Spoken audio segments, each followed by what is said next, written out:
Before we get started with today's episode, just to be clear, everything discussed here reflects our own personal views and experiences only, and does not represent the official position of the United States Marine Corps, the Department of Defense/Department of War, or any other government agency or its subsidiaries. Thank you for watching and enjoy.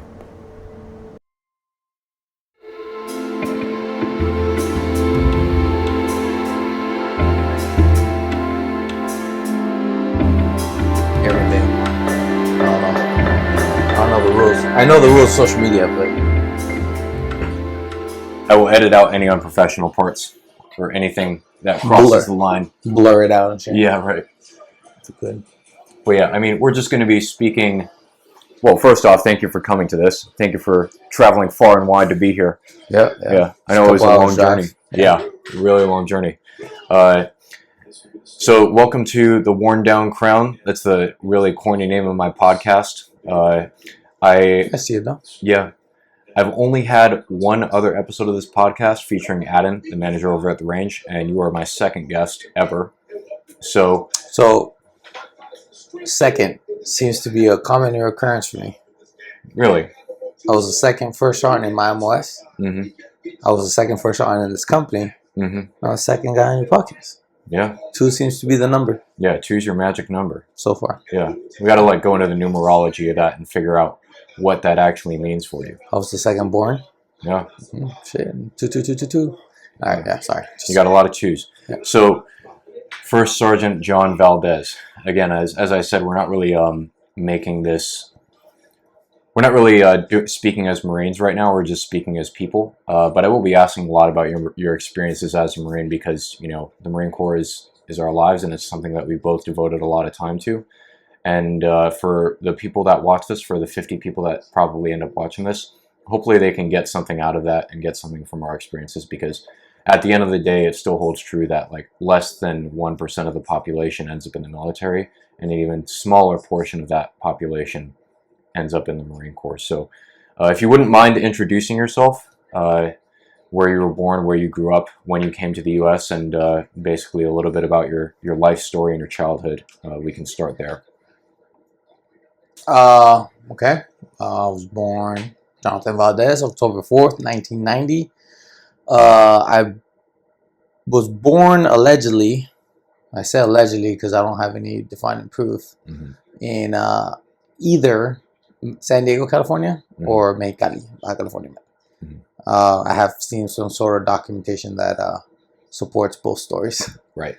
But I did grow up the majority of my young life, if you will, my childhood in Mexicali, Baja California, Mexico. Mm-hmm. And then and Valle Guadalupe, Mexicali, or Mexico, sorry, not Mexicali, with my grandparents working the ranch and stuff like that, mm-hmm. with my brother, Adam Valdez. When I come to the States, I believe I was 8 or 9 years old, maybe older. I don't recall exactly. Mm-hmm. We came to the States. My whole I don't want to say my young. The whole time I was in Mexico, mm-hmm. I remember it was kind of like my dad worked in the United States 6 days a week, mm-hmm. 5 days a week, and then he'll come home on the weekends. So he was crossing the border 6 days a week. Mm-hmm. That's crazy. Yeah. Well, no. He would stay. So he worked with Jim Sanders' company. It was surface, floor resurfacing or whatever have you. But no, he would leave on Sunday night or Monday morning, at, I don't know, 4 a.m. or something, mm-hmm. get to work, and then he wouldn't come home till either Friday night or Saturday night. He did that for about 7 years. So he was out of the home a lot. Yeah. Growing up initially. Yeah, but I do want to kind of hone in on this though. Mm-hmm. I think a dad or a father's impact is not on the amount of quantity that he is in your life, but the quality that he has and impact that he has while he's there. Because mm-hmm. even though I had more quantity time with my mom, I had more quality time with my dad. That's a really important distinction. I don't think anybody has ever. I don't think any dad I've ever talked to has actually said that before.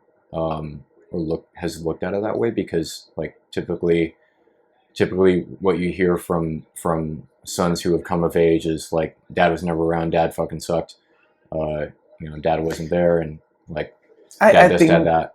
I think that might be, I'm no psychologist or nothing, but I think that might be a part of the whole like broken child that's never been mended. Mm-hmm. Don't get me wrong. We've talked about it before. I think there was times where I kind of hated my dad for a variety of different reasons. And obviously that was just a childish mentality or immaturity. But as you grow up, you kind of realize, like, look at us now, right? Or look at me. I have 3 kids and I work. Mm-hmm. Sometimes they wake up without me. Yeah. I spend more time with my Marine Corps family. And I come home, right now it's the most fortunate I've ever been, right? Mm-hmm. I had my first daughter, Sophia, when I was a drill instructor, and I saw her once a week for 1 day. And 9 times out of 10, she was probably asleep until she turned 2. Mm-hmm. So we spend a lot of time away from home, but I think that the time that I do have with them is impactful. That the time, it's almost like you're putting money in the bank for when you come home, they want more of you. Yeah. Versus I don't have to be there all day, every day. That's what my sounds a little sexist, but that's kind of what my wife's is there. She kind of does the day-to-day grooming and molding, mm-hmm. and I help to provide the impactful aspect of it. Mm-hmm. At least I like to think so. Yeah. Well, hey, we encourage free speech on this podcast. I'm not gonna dismiss my guest views outright. I don't think that's fair to the guest, and it's a waste of time. But and it's your family at the end of the day. You choose how you want to be in front of your kids and your wife. But I think you touched on something else that isn't in these questions, but is important, I think, as well for anybody watching in the military, because I don't necessarily think that the situation that you find yourself in caught between your Marine Corps family and your blood family is that unique. Because I'm pretty sure if you go out and ask any staff NCO or officer or anybody really with a kid in the military, they probably feel the same thing, right? Like they don't get a lot of time with their family, so they need to make that time quality. Yeah. All right, there's a million ways to skin the cat, right? Mm-hmm. And I think a lot of people, I don't know, I feel like society actually I have a book, and I got it when I was a drill instructor, and I was just sitting there waiting for this other recruit that happened to be in services. He was Jewish, and they have a different time of service and a different day completely. Mm-hmm. So I'm sitting there and I'm reading this book, and it made 100% sense to me because I'm just kind of wasting time waiting for him to get out so I could escort him back to the platoon. But it said something along the lines of, and obviously I'm paraphrasing here, but it said, us as Marines, shooting is our profession. Going to the range is part of our craft. He's like, but every time we go to the range, we have a coach. Mm-hmm. And every time you go to the range, that coach reiterates certain fundamentals. Weapon safety rules, how to clear a weapon, how to load a weapon, mm-hmm. and then they remind you of a couple of the weapon safety rules, and one of them being know your target and what lies beyond it, right? Yep, speaking my language. Yep. And then in that passage, if you will, it says, make sure they have sight picture, sight alignment, and it seems kind of trivial. You're like, well, yeah, if you shoot, yeah. He's like, but yet we don't apply that to our lives. Because we at times how silly would it be to show up to the range and just start shooting without a target? You'd be super silly. You get freaking kicked off. By the RSO. Yeah. You'll be kicked off by RSO. You're just shooting anything you see in sight. But that's how we carry our lives. Mm-hmm. You don't have a target. Mm-hmm. So it seems pretty simple, pretty common sense of sight picture, sight alignment, mm-hmm. and to hear it for something that is your craft, right? How do I get on that? How did I start talking about that? What was your question? We were talking about dads and spending quality time with your kids, and it reminded you of and how that challenge kind of applies to a lot of Marines. Oh, sorry. Families. I think society. I remember now. I think society kind of has not defined what the target is to be a man, mm-hmm. and they constantly keep changing the definition. Mm-hmm. Did you read these questions before we came on this podcast? No. Cool, because that's actually what I wanted, like, the main focus of this podcast to be about, like, what it means to be a man, right? Because I think my audience, past a certain point, starts to get a little skeptical of a young 28-year-old guy telling them this and that about being a man. And I wanted to bring somebody on the podcast or onto my channel. I got to stop calling it a podcast because It's not what my channel really is. I wanted to bring somebody on my channel who I look up to, who I respect, and who I look at as a man, and pick their brain a little bit and get their opinion. You know. Yeah. Hi. Yeah. What drove you to join the Marine Corps in the first place, and why not another branch? True story. I mean, I've tried to define it because obviously being a Marine, you get that question a lot, right? Why did you join? Why are you here? And all that. And I went through a pretty unique experience with the Navy. I went through the chief initiation, and like, why? Who are you and why are you here? It's like one of the coined questions. And you know, I'm not saying that caused me to think or reflect, but it gave me another opportunity, another very direct opportunity to think about it. And realistically speaking, it was, you know, the motto, prove something to yourself. Like, are you who you think you are? Long story short, not to drag that part out, but in my high school, I was living with my ex-girlfriend at the time. My dad had kicked me out when I was 15, and at that time, my brother, for a very long time, I couldn't tell you how many years, he wanted to be a Marine. Right. And then he started like doing things with the recruiter, and I didn't know what it meant until later. Obviously, I joined the Marine Corps too, the pulley system. But it was my brother. It was another guy that ended up not going to boot camp because his girlfriend was gonna miss him or something like that. Yeah. And then there was like 8 or 9 in my grade that were allegedly talking to the recruiter. They're gonna join the Marine Corps and all this, and none of that really swayed me. I didn't really care, except for 2 people. My boy Ryan Hanna. He is kind of like a SoCal bro, and he, you know, I lived with him for a little bit, and he was one, and I'll get into that in a second. And the other one was this dude named Jared Vasquez. His legal name is Butler. He just went with Vasquez because of his mom's boyfriend or something. But if you ever see this, bro, sorry, but I thought he was just like, I'm better than you. And he was bragging about his 31 on his ASVAB, and I was just like, yeah. And I didn't know what it was, right? Curiosity, whatever. And then my boy Ryan took the ASVAB, and then a couple of people took the ASVAB. My brother took the ASVAB, and then one day I just kind of woke up, and I was just like, let me backtrack. There's a piece here. The recruiter went to my dad's house one day that I was visiting, because again, I didn't live there at the time. And he was sitting kind of like you and I are, but a little more distance. My mom and dad were on that side. Staff Sergeant Osorio at the time, now retired Master Gunner Sergeant Osorio, and my brother were on this side. And I was walking from here to there, and I walked by, and then my recruiter, what ended up being my recruiter, he like leaned back. And he's like, "What about you, man? You want to join the Marine Corps?" And I didn't even stop. I just kept walking. I was like, "Fuck no! You know there's a war going on." Yeah. And he just kind of waved me off and didn't say anything. Yeah. Maybe about a couple of weeks later, I showed up into his recruiting office on a Saturday. I took a bus. I took the city bus. I just woke up one day, kind of not happy, and I went and I took the ASVAB. And I walked in. He looks at me. He's like, "I know you." I was like, "Yep. Hey, I want to take the ASVAB." And he was just like, "Okay." And I took the ASVAB, and I got a 75 on the practice ASVAB. And his eyes got like really big, and he's like, "Hell yeah!" And then from that point on, I said no every step of the way. Yeah. He was like, "You wanna?" It's playing hard to get. Well, I kind of wasn't interested. I just wanted to know.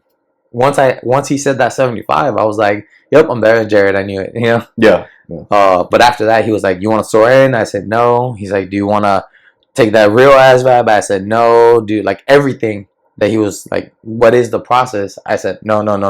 Because I really wasn't interested.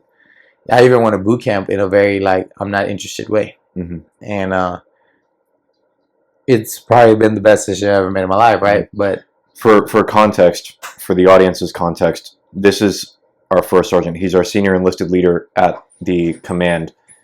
So he's one step away from sergeant major, which is the highest enlisted rank you can get. So he's come a long way from being that kid who said no to everything to the recruiter. Yeah. I feel like I should be looking at the camera, right, when I talk. No, we can look at each other and then like, yeah. Okay. Yeah. No, I said no every step of the way, and then obviously then I went to boot camp, and then well, fuck, the rest is history, right? Now I'm here. Yeah. Well, there's a lot that happened between boot camp and where you are now. Like, take one look around your office, and clearly it's been a very eventful career thus far. Or at least you've been hanging out for a lot of stuff. Yeah. Any way you like to look at it, but I guess we'll get into that. So you graduated boot camp. How is boot camp? How is boot camp actually for you? Because one person's experience at boot camp in 2007, 2008 can be way different from a person's experience in 2015, and definitely different from in 2025. Well, so this is it's not controversial, right? But when I went to boot camp, I went on the buddy system with my boy Ryan Hanna. He ended up getting dropped like the 10th day in boot camp. Mm-hmm. But I think the moment, realistically speaking, I've had this circulate a couple of times. It was exactly what I thought it would be. Mm-hmm. And it was not hard for me mentally, because that is how I grew up. Like, my dad was more demanding than any of my drill instructors, let me tell you that. You know what I'm saying? He didn't have to scream. He didn't scream like that. He definitely embodied of the stoic demeanor. Yeah, he might have been a little emotional and a little frustrated with his facial. Like, he talked a lot with his face. But he was a very stoic person, i.e., like, if I told you to do something and you didn't do it, I didn't really sit there and like, why didn't you do what I told you to do? I told you a million times. No. It was like, hey, did you forget? Come here. And then he'll pick you up by the hair right here. And then he'll take you to whatever he was telling you to go do. Mm-hmm. So boot camp was not challenging. It was it was actually, and me being a drill instructor, don't get me wrong, you run your mouth and you say the same shit a lot. But it was, boot camp is very different than my upbringing. So boot camp was pretty fucking easy. Yeah. Not gonna lie. Yeah. I mean, like, your dad kind of strikes me as the individual he strikes me as the type of individual who would walk into a room and everybody would shut the fuck up. Is that kind of the case? Yes, but just to keep everything fair, I don't think it was out of fear or respect if they didn't know him.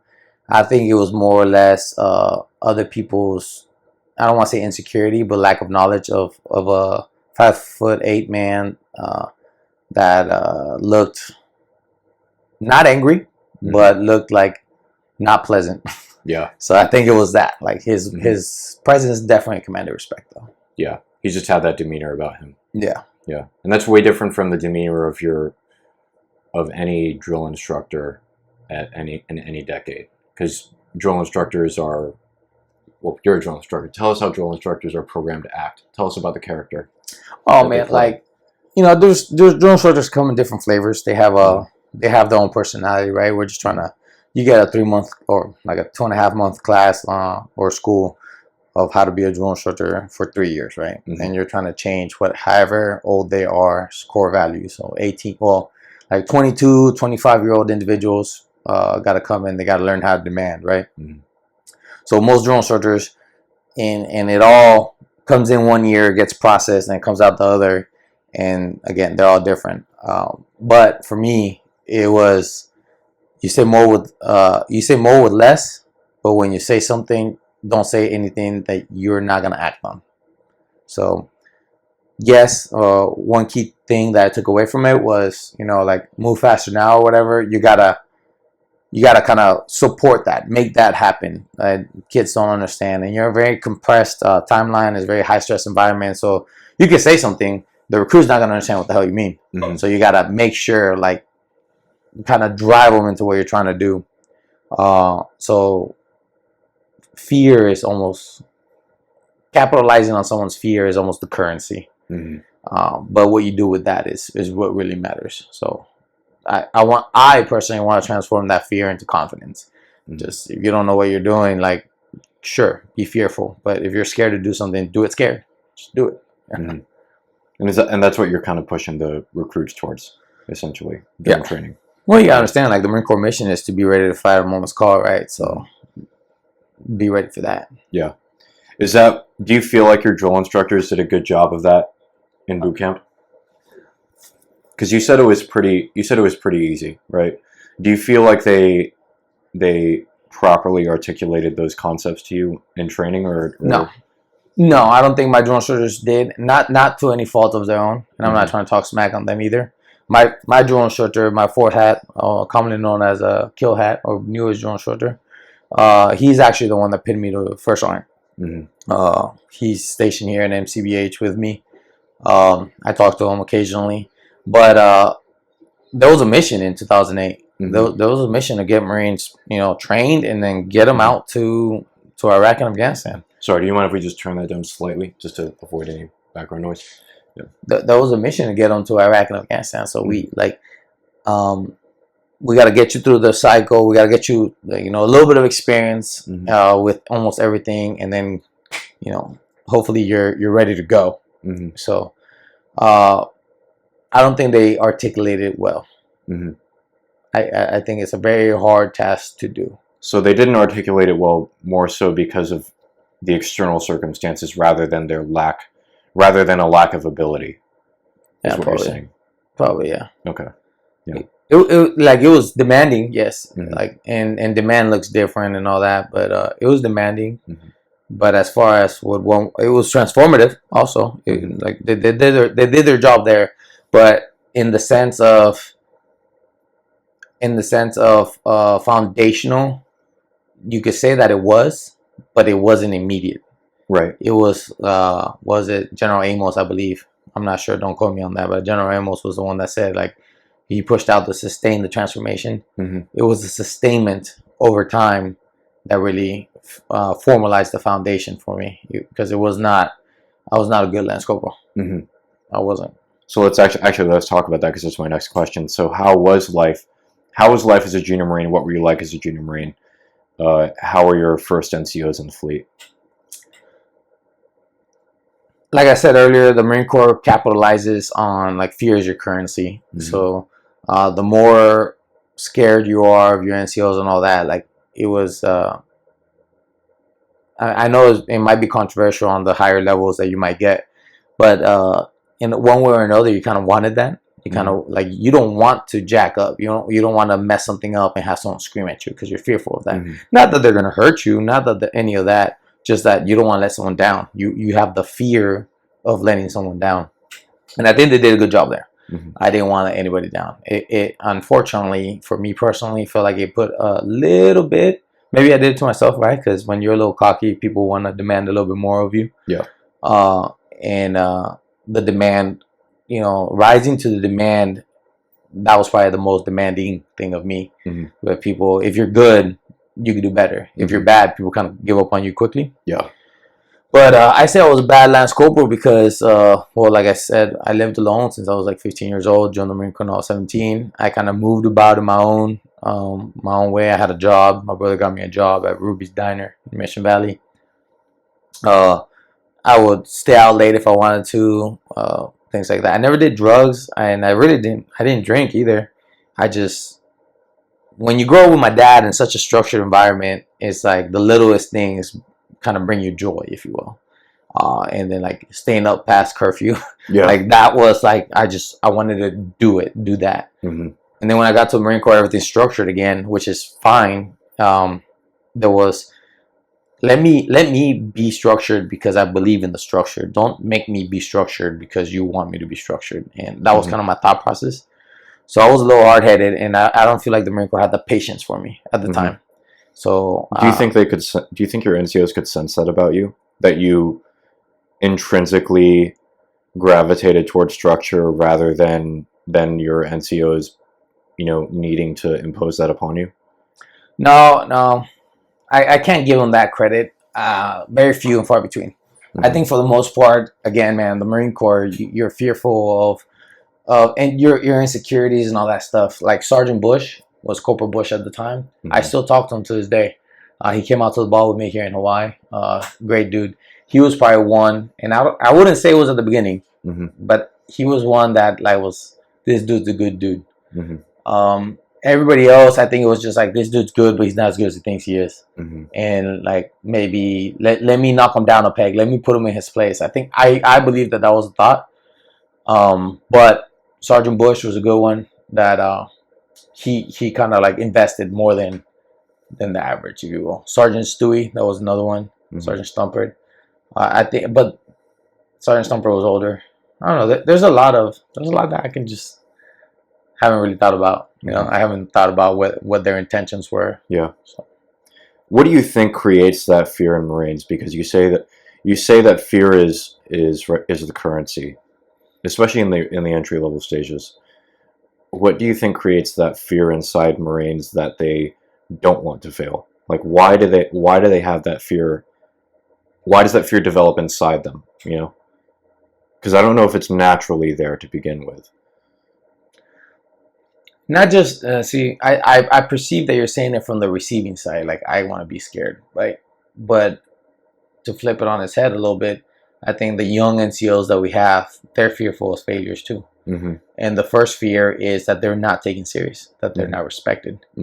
And I think that fear strikes you more as a man than your ability to do something else, because you can learn to do many things. But the thing that you can control how you read the publication, how you execute something, but you can't control how people think of you. No. So I think that's where a young NCO is like, well, we want respect. The Marine Corps is very structured, very loyal, and you feel like you have to earn that. And once you get it, you have to keep it.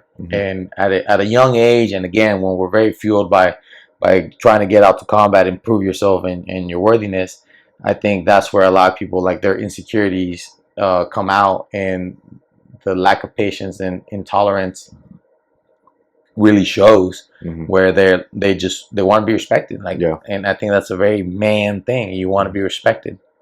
That's kind of where I think it originates. In my opinion, I think that's kind of where the fear originates from, right? Because regardless of your MOS, regardless of your community or your background, everybody has this kind of common understanding that the call could come at any time, and people fear, both junior Marines, NCOs, and staff and above, right? They all fear not being ready and capable to answer that call when it comes. And the day-to-day things that we do,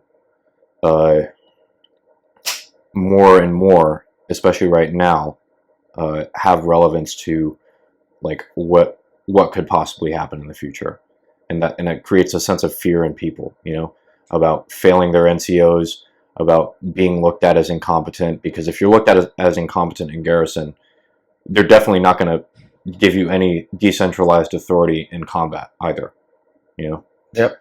I think that's right on the money. I'm like, I've never seen combat, so let's throw that out there. I've deployed one time. I haven't seen combat either, but you know, every one of us, if we're worth our salt, I feel like we have that in the back of our minds at the end of the day. I agree. Yeah. So you said you deployed one time. That was going to be my next question. I feel like you've read this in advance and you just didn't tell me. That'd be cool though. Yeah. So you did deploy once. Where did you go, and what was that like? I went to Bahrain. I was in Sheikh Issa Air Base in 2000 and February 1st, I believe it was, or February 8th, I think I got there. 2013. I was there for 9 months. I was just doing my job. Like, we're all very excited, right? You're in the Middle East and all that. I remember landing in the NSA, which was close to Manama, Bahrain, and then looking at the vehicles, looking at the population and the infrastructure that's there and everything. And it reminded me of me, like, growing up in Mexico. Like, and I think that was the very first time in my life where I realized that, you know, the National Geographics or like TV and what, they all lie to you. They sell you a very stereotypical propaganda-ist image of the world, because that was the first time I realized, like, the whole world is the same. All of it. Like, cars look the same around the world.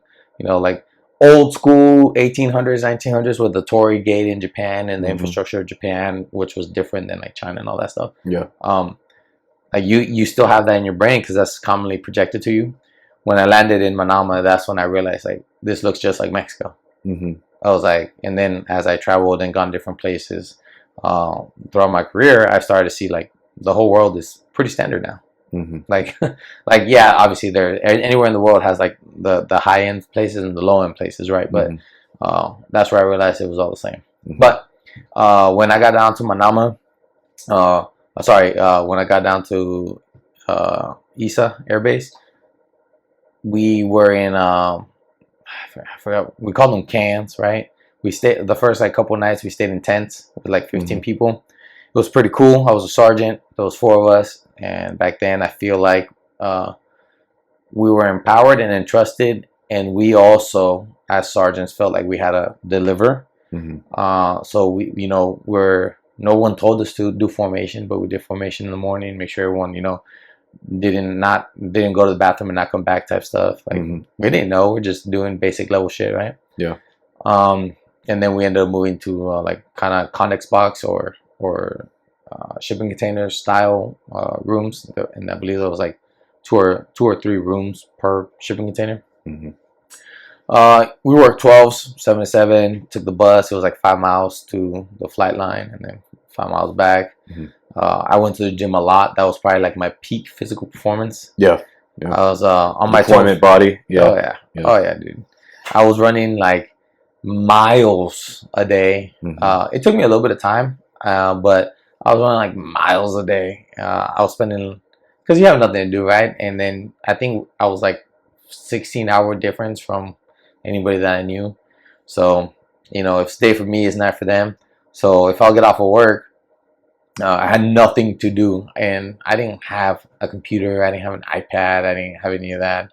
I couldn't just sit in my room and like watch movies like some of these cats. So I just went to the gym. I'll go to the chow hall, and bro, I made a chant for myself where we're like, eat, sleep, run, eat, sleep, run. That's what I will say. Yeah. So I'll be in the treadmill running. I'll be in the gym for like 5-6 hours, and I got pretty wide, pretty thin waist.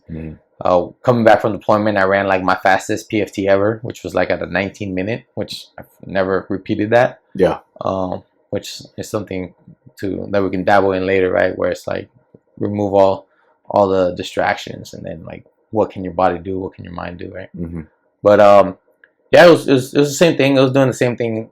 I was stationed in South Carolina at the time, so going from South Carolina to Bahrain, doing the same thing, just more focused. Yeah.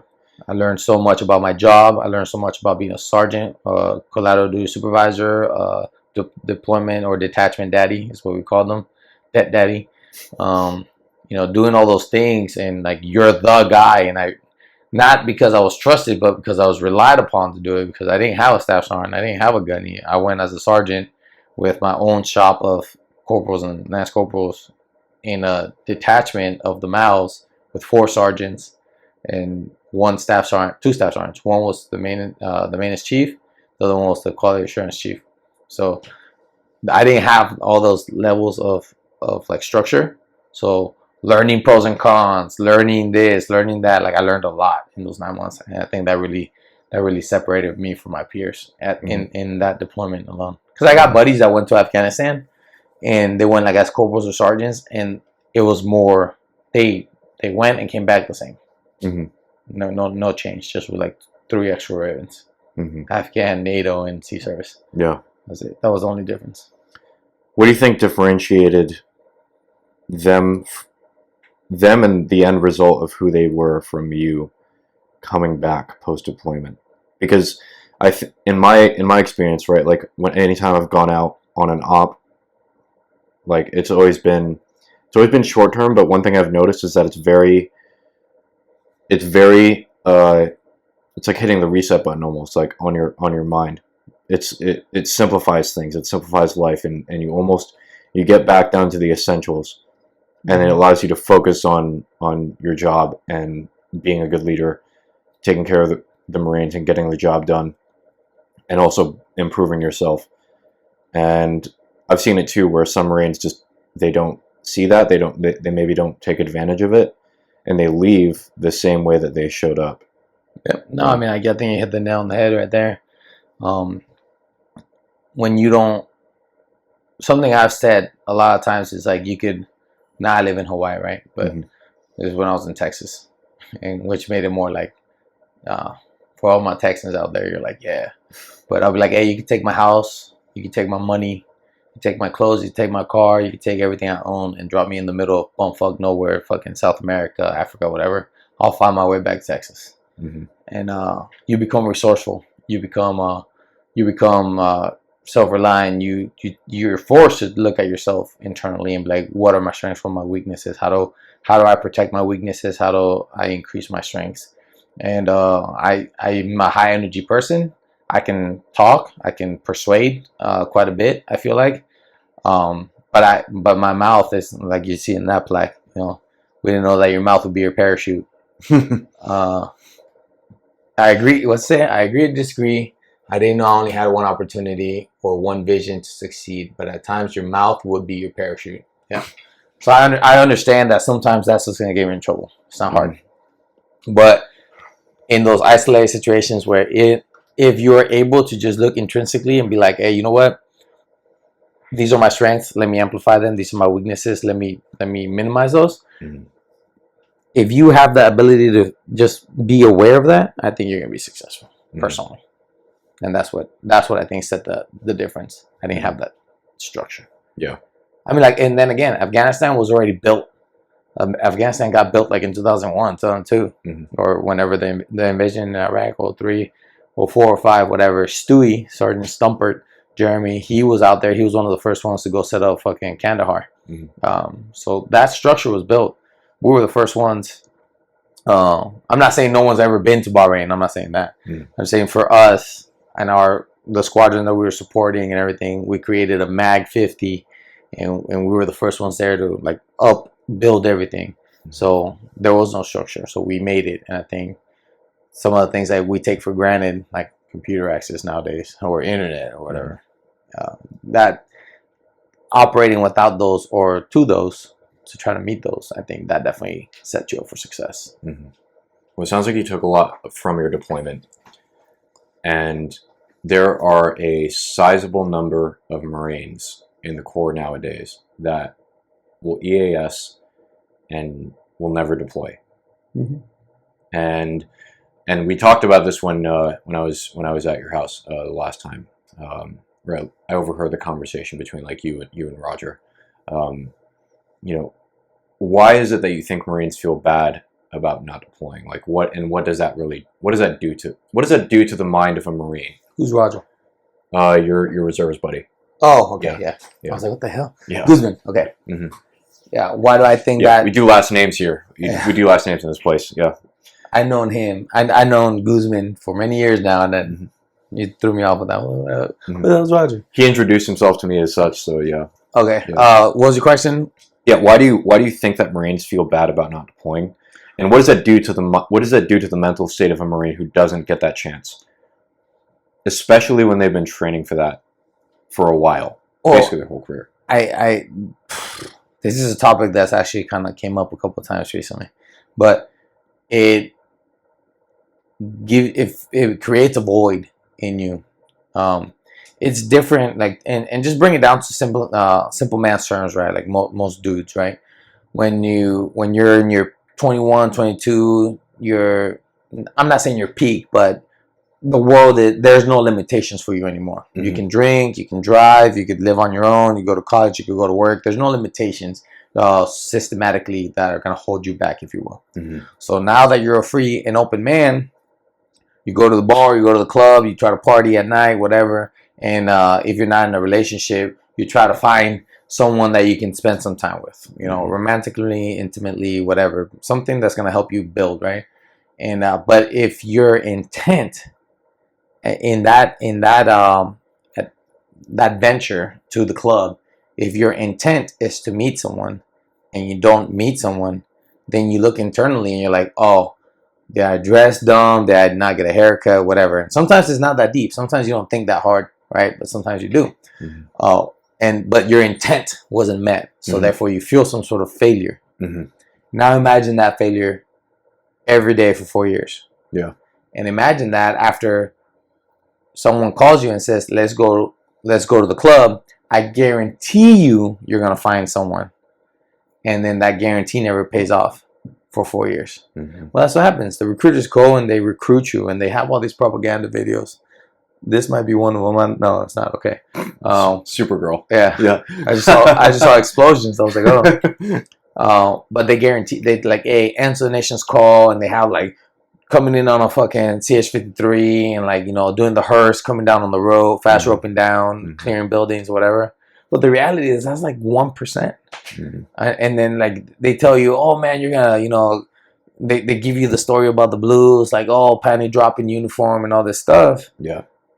But then you become maintenance administration analyst. Yeah. And then one way or another, because everything is based on timelines, and one way or another, you don't get that opportunity to deploy. So you feel cheated. You feel like I answered the call, I joined, but my calling wasn't answered by the Marine Corps. So now you feel jaded. And fortunately enough for me, is I don't know when to quit, I guess, or I keep on holding on. You just got to give me a compliment one time, and I'll remember that for the rest of my life, right? I got that one deployment, and we trained to that standard that I'm still holding on to try to see if I'm ever going to showcase it. But I will tell you, though, that desire is where it was 100, it might have gone down. It's not 100 anymore. I won't say what number it's at, but it's not 100 anymore. Sorry, I'm a little confused. Are you speaking for yourself or for Marines in general? For myself. Okay. The number is for myself, yeah. But, yeah, just it creates a void when you don't get to deploy. Yeah. If you do get to deploy, for the Marines that do want to deploy, I guess, and they do get to, and they feel like, okay, well, I'm getting what I bargained. Thank you. And this is enough, and they get out, or they're like, hey, it's not enough, I want to stay in. Whatever have you, they have their own motivations. But I think the problem, unfortunately, is the ones that don't get to get out there and prove themselves. Yeah. To themselves. Yeah. And I feel like that's whether you're in the military or you're just a civilian, if you're a grown man, I feel like that's something every man kind of struggles with, because it was the Colonel the other day, Colonel Sanders, who said he said destiny is not a chance, it is a choice, right?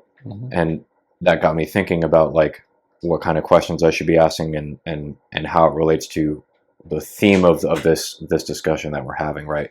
Like, I think every man deep down has this idea of their destiny and what they want it to look like. And then I think that maybe the difference, and correct me or feel free to disagree if you think differently, but I feel like the difference between men who find their destiny and those who don't is that the men who actually find their destiny are the ones who have been going out and making the choices every day and actually pursuing their destiny, whatever that ends up looking like for them, even if their idea of that is maybe not fully formed yet. The fact that they are out there getting after it and looking for it leads them somewhere. I agree. Yeah, I agree. I think I don't even know where it fits into that statement, but I think part of it, it's programming. It's all programming, right? I know certain religions have their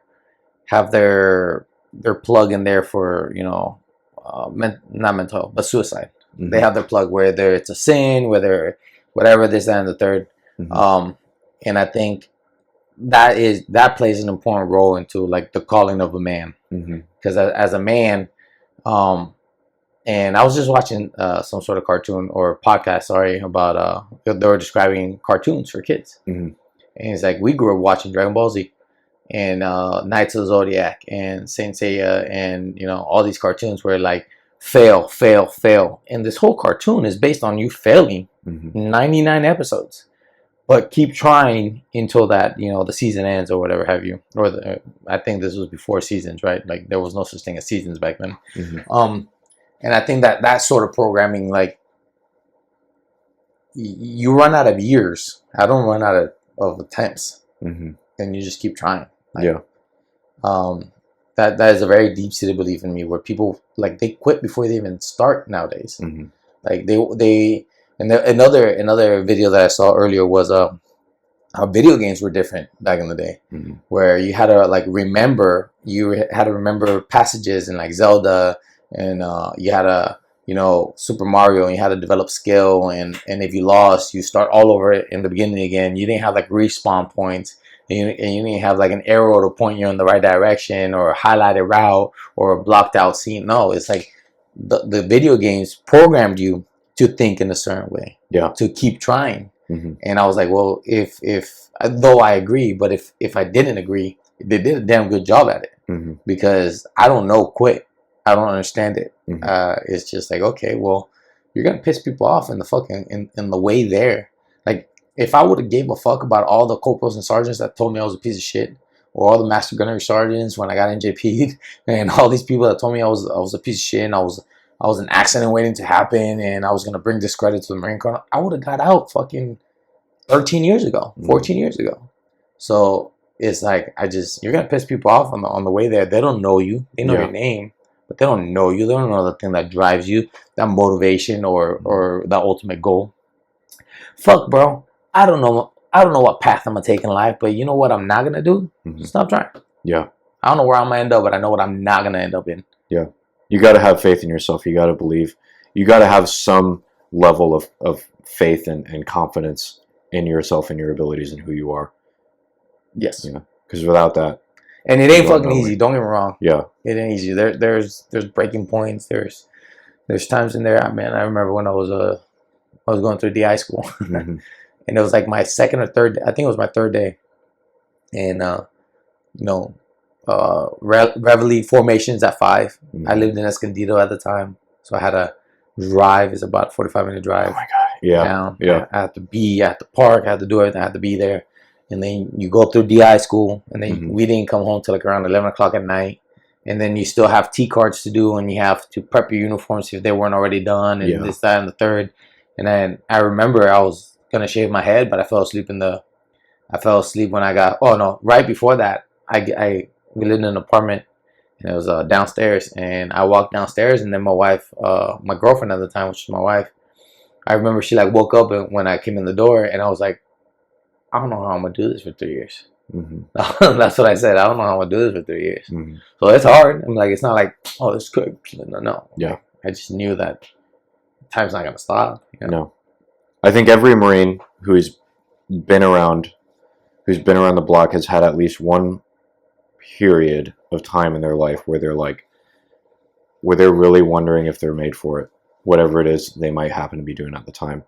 Like I can point to a number of occasions throughout my career as an air traffic controller where I've been like, I'm not fucking cut out for this shit. Yeah. I'm fucking done for, Yeah. You try to justify it to yourself that you could do this other thing. Maybe not this thing. I could still continue doing this other thing, but not this thing. Yeah. And sometimes it plays out that way, but you can't be the one that makes that call, right? Yeah. That's kind of what goes in your mind. Like, I can't quit. If I break my leg and I don't make it, that's okay, but I can't quit. And it's funny how that works. And I call that just being a man. Yeah. That's what I thought. That's what I thought when I was at those times. Like a couple years ago, I was struggling in ATC training. I know this is a podcast about you, but I'm also going to insert myself a little bit here too. There was a point in my ATC training a couple years ago over at the air station down the street where I was struggling. And then we got sent out to BK in the Philippines for a month. And I tried to hang on, study my stuff, made sure that I could come back with the same momentum with more momentum that I had when I left, and prove my instructors wrong, because they did not believe in me.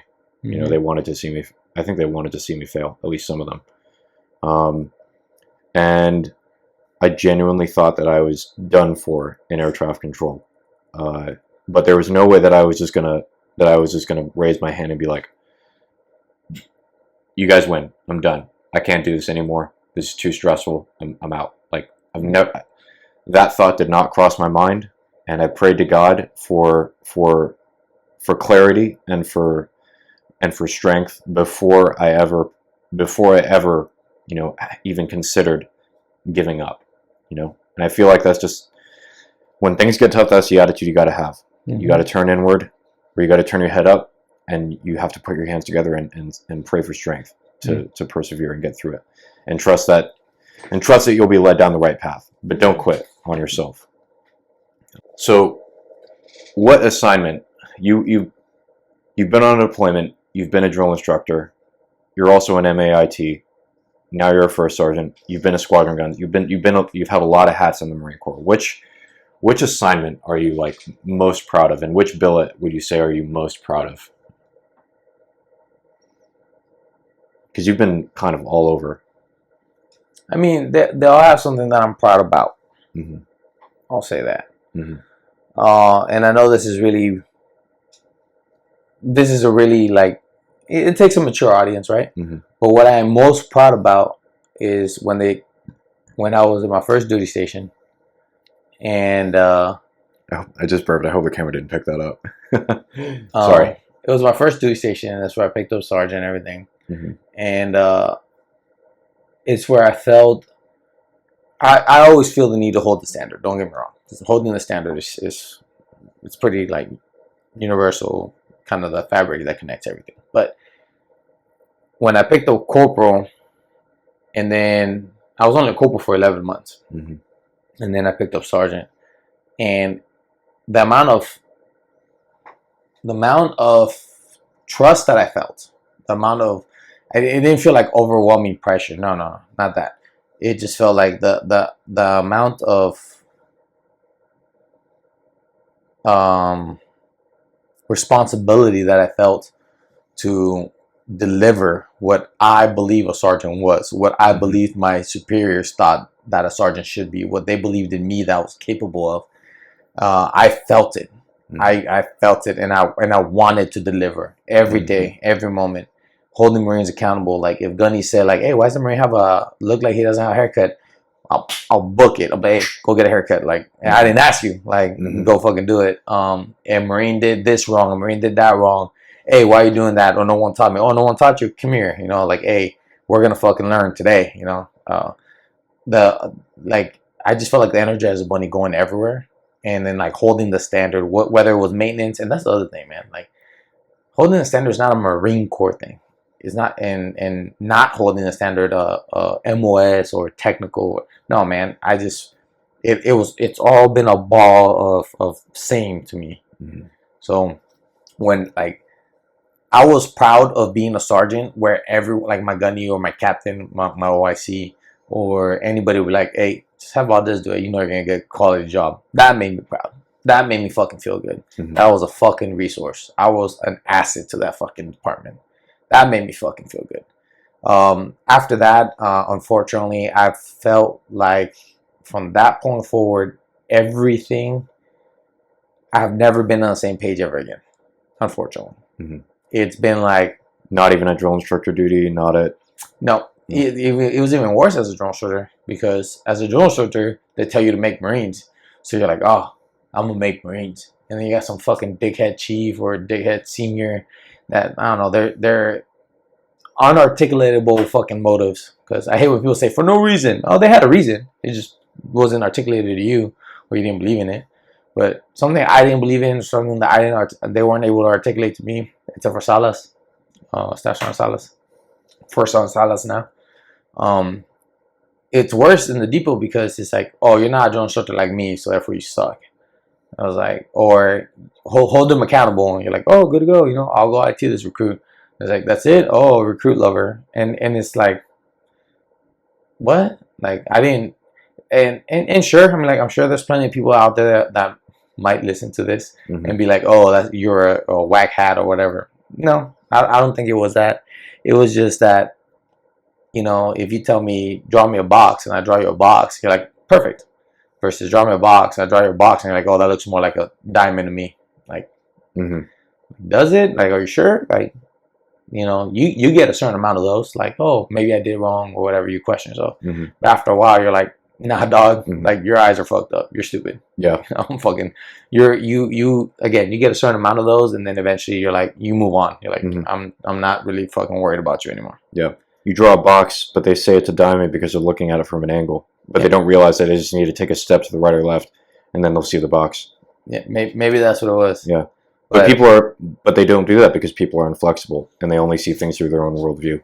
Yep. Yeah. And that's what I'm saying. Like, when I was South Carolina, I believe he's a retired lieutenant colonel, Kelly.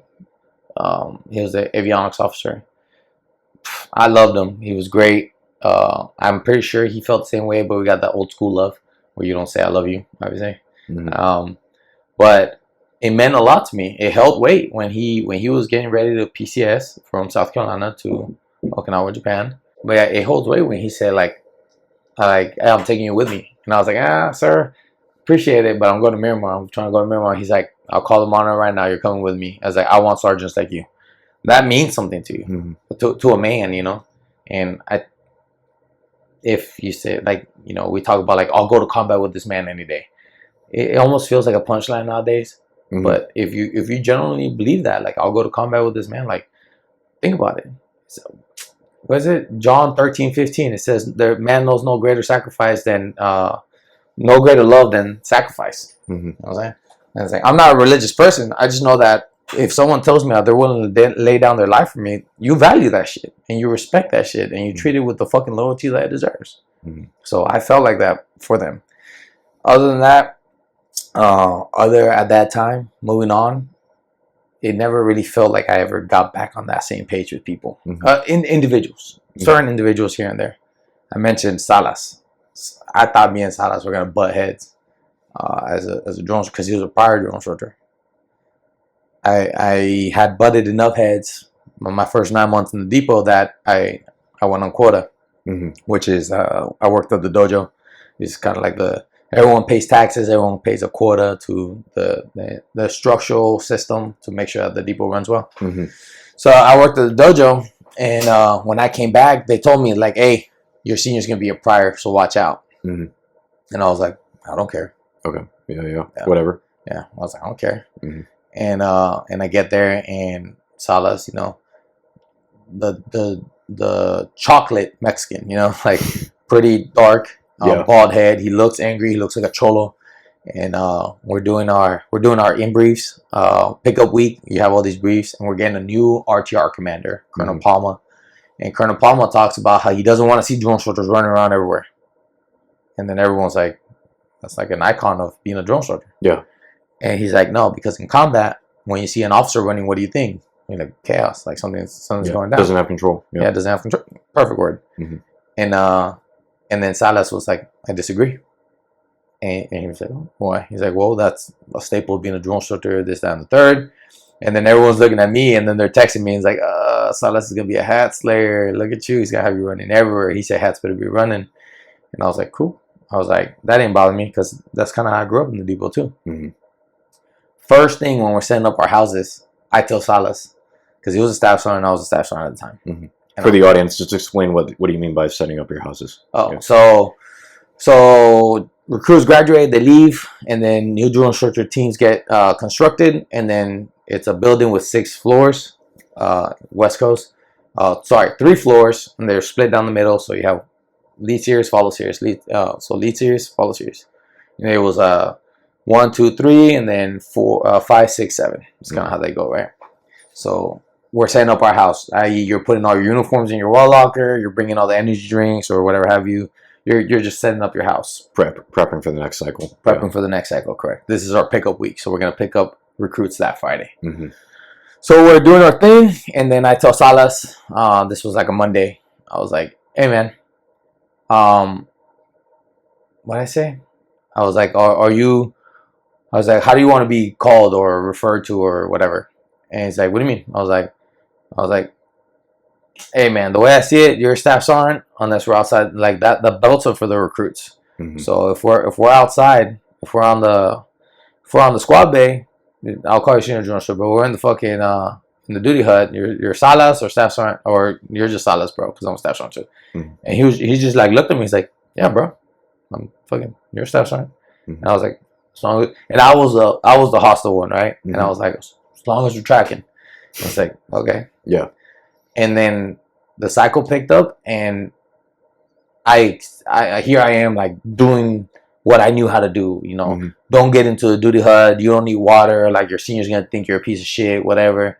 And I'm fucking doing my thing, and I spent like 2 hours, 3 hours outside with the recruits on pickup. And then Salas says like, hey man, go in the duty hut.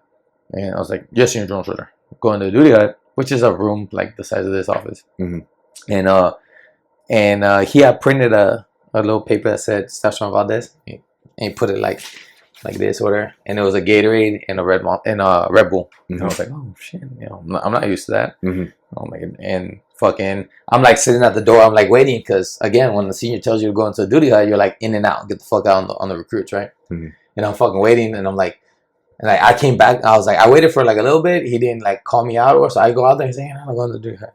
I go back in, I'm like, and I go back, I was like, in the duty hut, I was like, oh shit, I fucked up. Yeah. I did something wrong because he doesn't want me out here no more. Right. Yeah. And I'm sitting there, and I'm like, and then he comes in like an hour and a half later, and he's like, and I'm like, oh shit. And I go out there and say, yo, he's like, did you like rest? Did you like fucking take a nap and shit? I was like, no, dog, like I don't know why you sent me in here. And he's like, to fucking take a break, bro. And I was like, what? And he took care of me. Like I was out there, dude. And what really, like I said, a lot of Marines, going back in time, right? A lot of Marines don't have the patience and to articulate, because we talked about fear, right? And they use fear as currency. They don't articulate why they want you to respect them. They just want you, they fear trick you into respecting them. I think what really flipped the switch for me was two very distinct moments with Salas. First is the recruits take prac tests, right? T33 or T55, right? T is the training day, 55 is the number. They used to be T55, and then the three phase model went to 4, where they included the Marine weeks.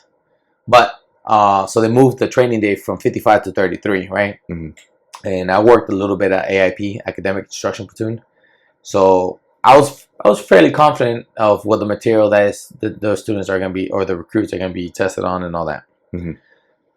I was a third hat, which is the knowledge hat, which is the guy that teaches everything with Salas. And I was the only drill instructor in the company that refused to give the recruits low pocket knowledges. I refused to give them any of that. I refused to teach them any prac. I refused to teach them how to do anything extra that they didn't necessarily require for that day. I refused it. Everybody else is wasting all the time. Remember when you were a recruit, and you're Paris Island, right? West Coast. Oh, you're West Coast. Yeah. So we call them prac wars, where you're waiting to go into the chow hall, and they're like, enlist the rank structure, enlist the rank structure, and obviously the louder you get is the more proficient you are with that knowledge, right? Yeah. So I think they had those on the West Coast. Just that my company and my platoon never participated in those. It was just like our only thing. But I saw other companies around the depot doing that shit. Yeah, like they'll be screaming against each other, see who could get louder, because volume equals confidence, right? Yeah. So they'll do that, like other drone soldiers do that to my platoon. And then my platoon didn't know what to say, because they didn't have pracs. They didn't have little pocket prac to fucking study. I didn't teach them anything. And the other drone soldiers would come to me and like, hey dog, like your recruits are fucking stupid. And I'm like, and I'll look at them, and I'll look at my recruits like, it's fucking stupid. I was like, I ain't fucking teaching them shit. They don't deserve it. And they're like, dog, like, it's T5. They don't know the enlisted rank structure. I was like, I don't care. They don't deserve it. And they're like, dude, like, you're going to fail. You're running out of time. And I'll tell the recruits, I was like, boss, you don't deserve goddamn knowledge. You understand? And they're like, sir. I was like, oh, now you want to get all sentimental, and you do all that thing, right? Yeah. And then it got bad where they eventually told the chief. And the chief was like, you got to teach them prac. I was like, I'm going to. He's like, no, you got to start now. I was like, hey, brother. I was like, I'm the third hat. You know what I'm saying? I was like, I know what I got to do. And they'll be fine. Trust me. And then he went and I don't say he ratted on me, but he did what he should have done. He went to Salas, and he's like, hey, this is your platoon, brother. Like, you know that your third hat's not teaching any prac. And then Salas, literally cold. He was just like, he looked at me. He's like, you got a plan? I was like, yeah, I got a plan. He's like, you got a plan? Yeah, just that mutual understanding. It's almost unspoken. Yeah. Yep. And then come T33. Yeah. We fucking took prac. Yeah. Like I'm pretty sure in that course of events happening during that training cycle, Salas never came to you and was like, you're going to teach me knowledge soon, right? Like he just kind of trusted that that was something that was going to happen at the right time. Yep. Yeah. And he left up to me. And I was like, fuck yeah. And again, like you said, we didn't talk about it. But come T33, we took prac. We won. Mhm. Like our platoon average was like a 98, and like the runner up was like an 86. Mhm. And yeah, and I'm how I justify that in my brain is I made them want to learn. Mhm. I just wasn't teaching them. I made them want to learn, Mhm. and I demanded them to learn and understand, comprehend what they did. And we took honor platoon, and we took band of brothers, and we took every goddamn award that company had. I was the Dan Daly, which is the hardest working drone instructor or most influential drone instructor. I don't know, I got the write up I could read it. Mhm. Band of Brothers, Honor Platoon. We took Prac 1, Prac 2, CFT, PFT. We took it all. Mhm. And Clean everyone, house. yeah, we cleaned house. Silas won Moral Leader, Mhm. the Moral Leader Award. So that was very pivotal moment. The other pivotal moment that I was talking about was drill. I hate drill. Mhm. I generally don't like drill. That's crazy for a drill instructor to say. Yeah, Yeah. I don't like it. And just for context, for the audience's context, during our last field op, or one of our last field ops, we had the entire platoon lined up in formation, or we had the entire company lined up, in formation, and we got NCOs out there and we taught them how to march a formation for almost an hour. Yeah, almost an hour before we had our square away time. Yeah. So for you to say you don't like drill, for you to say you hate drill is crazy. Yeah. Well, to expand on that though, right? Mm-hmm. It's I didn't like drill because of the way that it was being sold. Mm-hmm. I didn't like what they were trying to portray with it. Mm-hmm. Salas is actually the one, again, he's my peer. He was another staff sergeant. Mm-hmm. He was the one that kind of like sold me on it, where I was talking shit. I was like, drill, like, who cares, blah, blah, this, that, and third. And then Salas, he's like, well, it's because it's hard, bro. Mm-hmm. It's hard to get 95 recruits to execute the same movement at the same time with intensity. It's hard for them for you to say one thing and they all know what that one thing means and they all execute at the same exact time with the same level of intensity. That's hard. Mm-hmm. It's like, and it's such a compressed time. So when it comes to T17, or T34, when, initial and final drill go, he's like, it's evident to everyone because those recruits are a direct reflection of your effort. Mm-hmm. So if they're out there and they execute sloppy, it's because you hate drill. Mm-hmm. If they go out there and they execute with intensity and precision, it's because you taught them to execute with enthusiasm and precision. Mm-hmm. It was all you. It's a direct correlation of your effort. And I was like, I didn't see it that way. I didn't understand. I couldn't put two and two together. Mm-hmm. Once he said that to me, I was like, man, I was out there teaching drills at third hat. Mm-hmm. I was like, yeah, we're gonna win this shit, dog. Because now I'm being engaged with my hard work and effort. All right, good to go. We're gonna figure this shit out. That brings me to a follow-up question, because I think what a lot of people get wrong about the journey to success and being a man, right? Like, is that you follow your passion, and eventually if you follow your passion and you do the thing you love, you'll find success. But oftentimes I feel like, and you and I know this better than anybody because we're fucking Marines and this is how it is, as per your example, sometimes we got to do the things we really don't want to do in order to be in the places that we would like to be, Yeah. Like, you aren't out in Korea with us, but when we're out in Korea, Captain Kern wanted we had a PT that we kind of like scheduled, if you will, and Captain Kern wanted us to take the 15 PAX vans to the field, do the PT, and then take the PAX vans back. And I was like, nah, man, we got to run. Just the Marine Corps way, whatever. And then here comes the PT, and I'm like, oh man, like I want to take the 15 PAX van too. Yeah. And then I asked the Marines, I was like, hey, who wants to take the 15 PAX van? And they all put their hand up, and I was like, well, hell no. That's why we're not gonna take it. So now we're running. Yeah. And it was like 2.5 miles to the field. And I was telling them, I was like, and I tell Captain Kern a lot, like, it's 90% of the shit that I do daily is shit that I don't want to do. It's just shit that I know I have to do. Because if we do the shit that I want to do, I want to drink beer, I want to eat some fucking mariscos, eat some hot Cheetos, and like watch some movies, kind of chill, whatever. That's kind of what I think I want, right? But then when I do those things, the 1 day or 2 day, then I don't have the energy or the drive to do anything else. But sometimes I do the things that I don't want to do, but that I have to do. And it allows me to do the things that I want to do.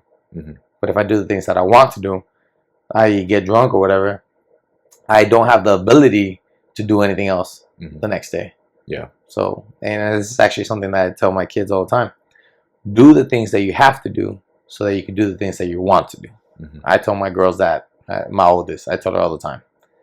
You just gotta, if you know you gotta clean your room, because you want to play outside, right? Mm-hmm. But if you play outside and you don't clean your room, all of a sudden your mom calls you and tells you to come inside and clean your room, and then after what? After that, now you gotta clean the living room, clean the garage, clean this, clean that, because you couldn't do it on your own. So I think that is a very biasly kind of man thing to do. It's like we got to do shit that we don't want to do. Yeah. And it will afford you the opportunity to do the things that you want to do. Yeah, for sure.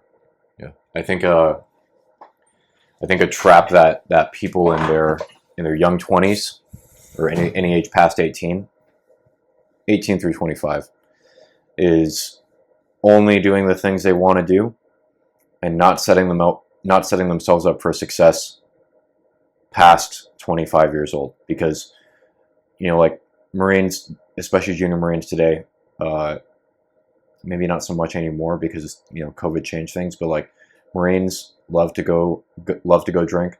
They love to go fucking down to Honolulu on the weekends and get freaking wild.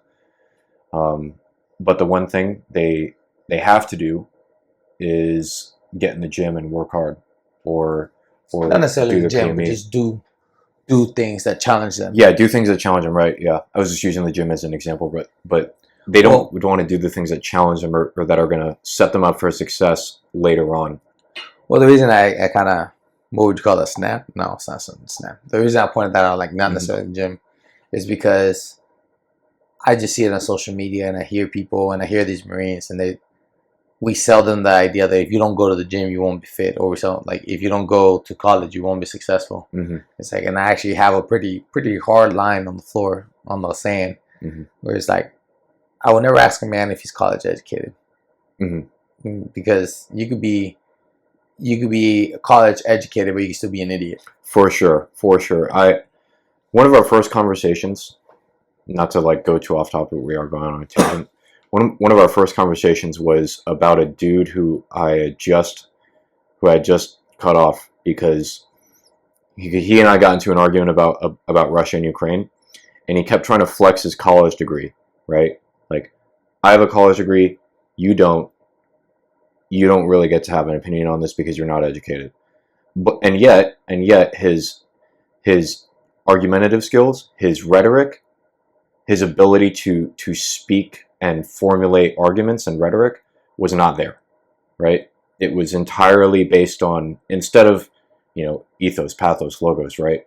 The emotional arguments, the logical arguments, he was not able to articulate those intelligently, and he purely relied on manipulation and the credibility of his degree. And the credibility of his degree to get his point across. Yeah. Which is, I feel like, a trap that a lot of people fall into. They fall into it in the Marine Corps, man. Mm-hmm. A lot of people are gunny because the chevron on their collar, and a lot of people are. So actually, a better way to put it, and I heard Meech, I don't know his, I forget his name, Thigpen. He would say, he's like, I am a first sergeant because of the man that I am. I'm not the man that I am because I'm a first sergeant. Mm-hmm. And I think that matters here. A lot of Marines hide behind their collar because, if you stick around long enough and if you meet the standard, third class and so on, and you're not malicious or belligerent, you'll get promoted. Mm-hmm. And then all of a sudden they want to flex that. They want to say like, well, I'm a gunnery sergeant. Like, yeah, brother, you're a stupid gunnery sergeant, or a first sergeant. Yeah. By no means, like, there is an image that I want to be, but I will never be like, because I'm a first sergeant. Now, the only time that I will say that is when somebody else clearly doesn't understand the responsibility between the two, right? Mm-hmm. But where I derived that from is my buddy, 20 years ago, not 20 years, like 15 years ago or something. We had a Corporal Reed. He felt like he got jaded one way or another into picking up corporal in a longer than usual time.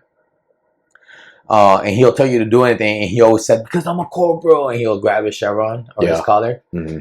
And then my boy Tony Ciordia, he'll be like, you know how stupid that sounds? Mm-hmm. That's like when you get pulled over and then the cop comes up to your door and says, license, registration, proof of insurance, please. And then they're like, why? And the cop says, because I'm a police officer. Like, yeah. Well, we know that. Like, yeah, thanks. Yeah. You're flashing lights, Mm-hmm. you know, like I already respect that because I pulled over. Mm-hmm. You know what I'm saying? I know the rank structure. They taught me that in boot camp. I see your rank. What you seem to not understand is the responsibility that someone is bestowing upon us, probably the institution or probably the boss, right? The boss wants something, and me as a unit senior enlisted leader wants me to see something through. So if I'm coming to you, it's not because of any other reason. Then I have a responsibility to this unit, right? But there are plenty of people that shield themselves with their resume being them instead of you just building a resume. Yeah, that's and if you're worth your salt, man, if you're like a good dude, the more accolades you get, the less fucking beating of your chest you do. Like you said, I was a drill instructor, I'm an IT, I'm an FFI, I was a rifle range coach, all that. Do I beat my chest saying that I'm the best marksman on this company? Do I beat my chest saying I will beat anyone up? No, because the more accolades you build, now you have a responsibility to uphold that image to other people. Yeah. So I don't want undue or unnecessary stress and attacks, I guess. Like, hey, if at any moment I became an IT because I wanted to learn how to defend myself, if you will. So if at any moment someone wants to pick a fight, I want to know within myself that I have a certain skill set that can help me in that situation. Yeah. If you go into that fight and it's like, and you tell the guy like, you better watch out, bro, I'm a fucking MAI, they're gonna be like, okay. Or they're gonna be like, all right, bet. Like, yeah, they want to prove themselves that they're better than what you got. Yeah. So anyone that's worth their salt, the more shit that they occur in life, the less that they beat their chest on. It's usually the loudest person in the room. It's usually the person that, you know, has nothing yet and they're still building themselves. By no means don't take that as I never did beat my chest. Fuck yeah, I did. I 100% did, because I had to get there. I had to believe in me, and I had to, you know, drive and get there. But once you do, it's also not, don't mistake that as taking your foot off the throttle either. It's just having a much wider concept and understanding of, like, it's the same shit when you go to the dojo, right? It's like, oh, if you're here because you want to pick a fight, then you're here for the wrong reasons. And if you're here because you want to learn how to defend yourself if the situation ever occurs, then you're here for the right reasons. Yeah. I think that's more in line. Yeah. You know who I really respect? Adam over at the range. He teaches those classes every other weekend, and he's never served in the military. He's never been a cop. He's never been, I don't know if you know any of this about him.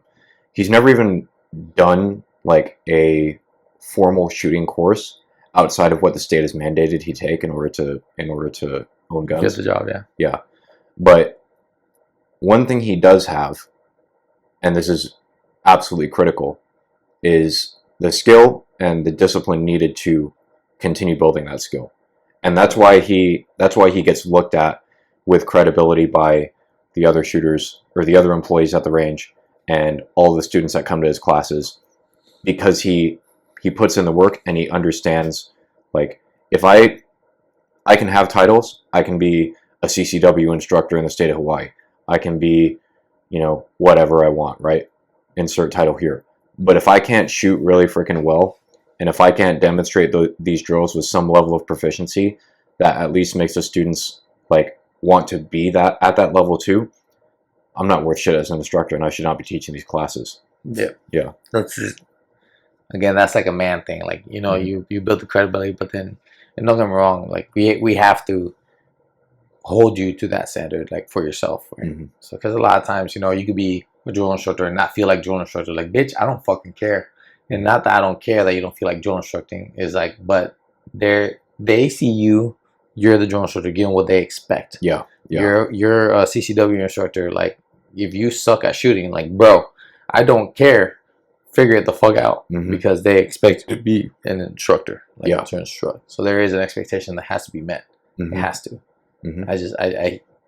I don't agree, and it irks me sometimes You know, there's all kinds of derogatory terms or whatever, like soy boy or whatever. But at the end of the day, the only term that matters is I don't agree with these people that are just failing to perpetuate the fundamental of what it is to be a man. It's not toxic. Mm-hmm.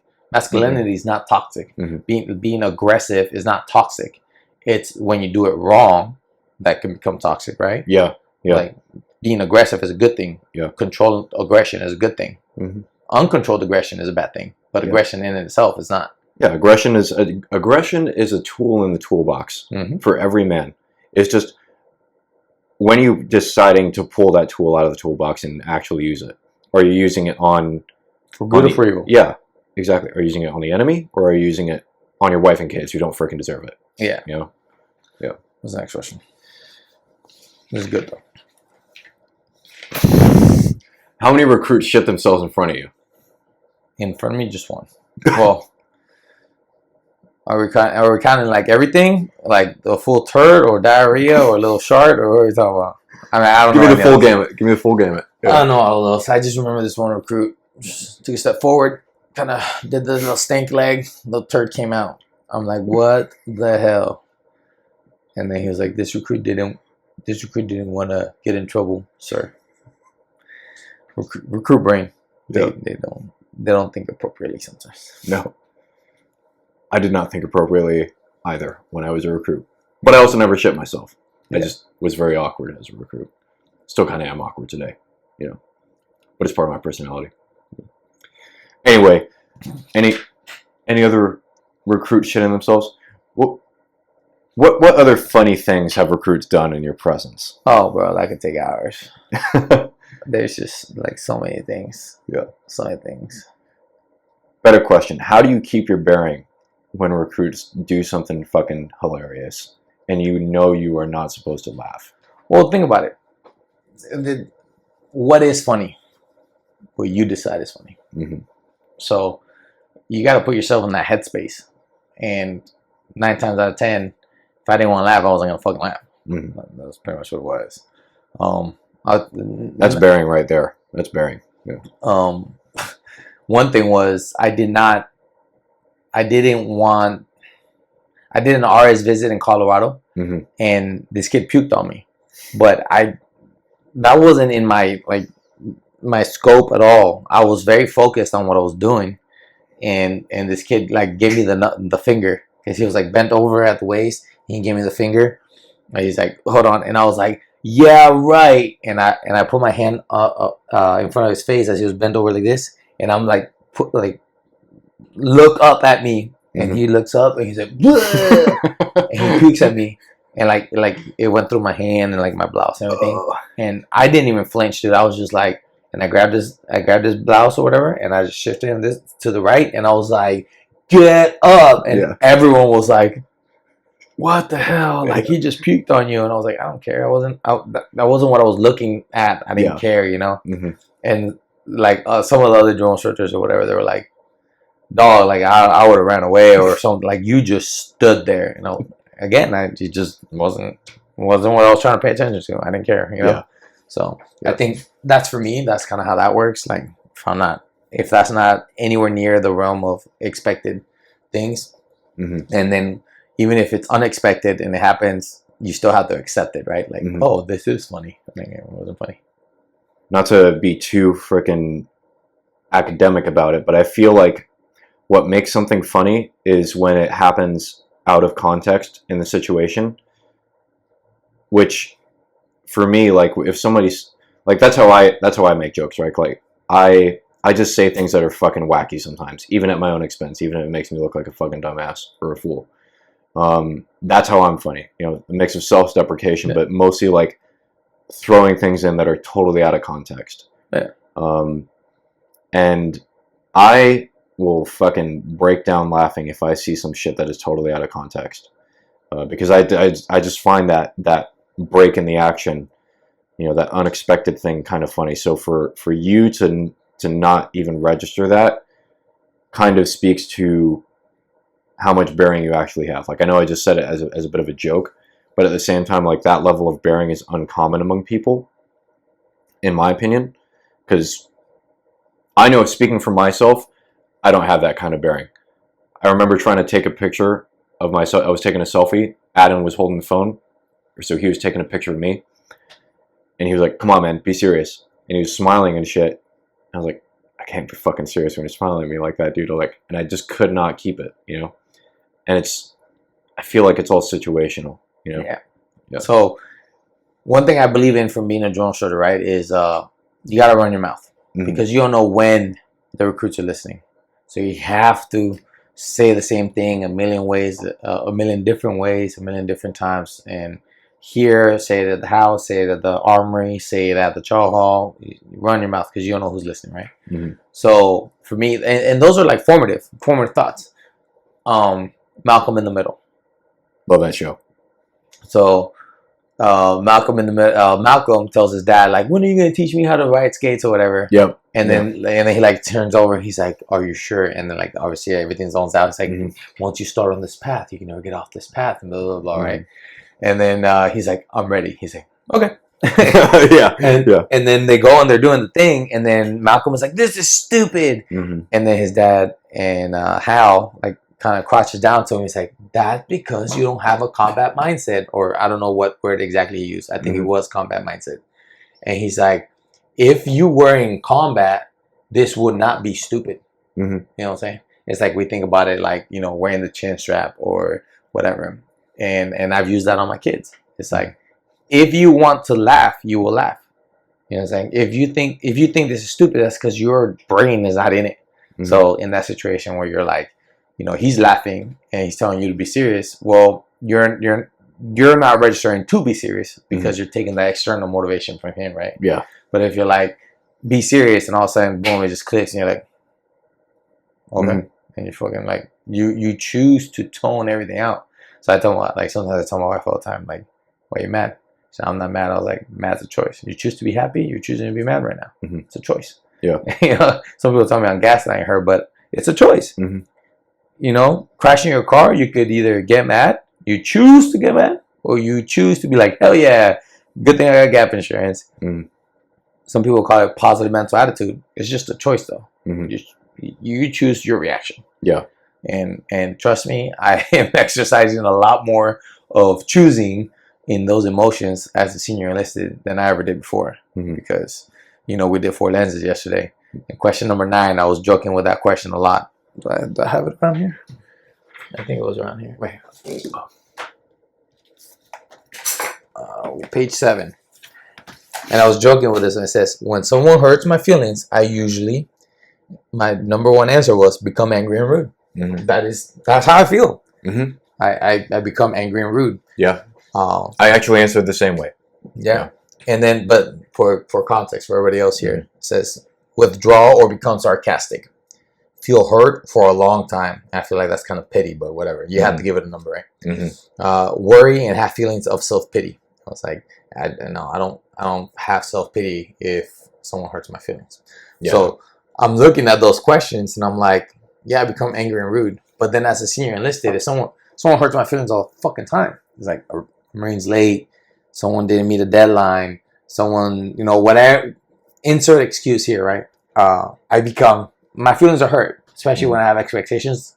And then all of a sudden, I have to choose to be upset. But if I get upset, now I become angry and rude. Or I choose to believe that you didn't do that intentionally out of malice. You just did that ignorance or inexperience. So I'm like, hey, brother, what's going on? And that choice is literally like 20 times a day now. So at what point do you draw the line? Because you have spoken to us many times about scream, talk, right. Tell us more about that. Because that's because what you just talked about, I feel like is a good segue into that. So I learned that when I was a sergeant, but long story short is I scream because I care, right? Most fights are passionate. Most screaming is an emotional response to a lot of things. And I think that you're going to receive it because you're going to receive my scream as in like, that dude is pissed. He's pissed because he's hurt, right? And I expect you. I'm not going to tell you, hey, brother, I'm hurt by your actions. That's not manly, if you will. But if I scream like, God damn, you look internally like he expected and he believed in me and I let him down. That's what I expect you to internalize that. So I only scream if you're gonna receive it, or hope that you will receive it. Once enough screaming is done and your reaction is less than favorable to whatever it is, then I move on to the talking. So it's kind of like, okay, clearly my screaming or whatever is not registering with you. We're not. It's a pretty hard line to draw and be like, we're not compatible. Can this be saved? I guess is the question. Yeah. So then you're like, hey brother, sit down, let's talk. What did you not understand, or what did this? And again, it's a conversation, but less emotional, if you will, and more like matter of fact. But it's still a conversation. You do that a couple times, and then again, whether that person responds in the desired way will determine how this goes. Maybe eventually you can move back to the screaming, not because it's what you want, but it's very seldom when you do, but it's understood. Or 9 times out of 10, and I very rarely ever seen it go back up. It usually goes down to the next step, which is writing. It's like, okay, I scream out of passion, you don't care for me. I talk to you, you don't care for me. Now it's a matter of respect. All right, cool. So now it's like, on this day at this time, you were tasked to do this, and then on this day at this time, you either did or did not do what I tasked you to do. And everything becomes a reference point, because clearly you're making a choice not to improve or not to meet expectations or whatever have you. It's not emotional. It's actually more cold. So everything, and I know that we look at emotions as bad, but everything we do is emotional. Everything. So when we move down this way, and look what's happening, we're writing. Now we got these policy letters and shit. It went from, we're not seeing the desired results, so now we got to have a reference point. And it's something where, does it hurt my feelings that we got there? Yes, because I didn't want to get there. I wanted everything to be conversational, but we clearly have to move into, tangible things, and that's where we're at now. Yeah, and this is not something that you have just talked about in the past. Like, this is not something that you talk about, like, this is how I feel. You actually have done this in the past. Can you think of any instances, whether when you were a sergeant or now, when you've had to do this, when you've had to go from screaming to talking to writing? I had a brand new check-in, PFC. He checked in as a PFC. I'll just fast forward the whole story, but his dad was a Marine, and his dad kind of maybe sold him an image or something, and then the Marine Corps didn't kind of fit that image that he bought. So he became very disgruntled, very bitter. Marine Corps, 15 years ago was a lot more, everybody screams, because I think everyone felt like your life was in my hands.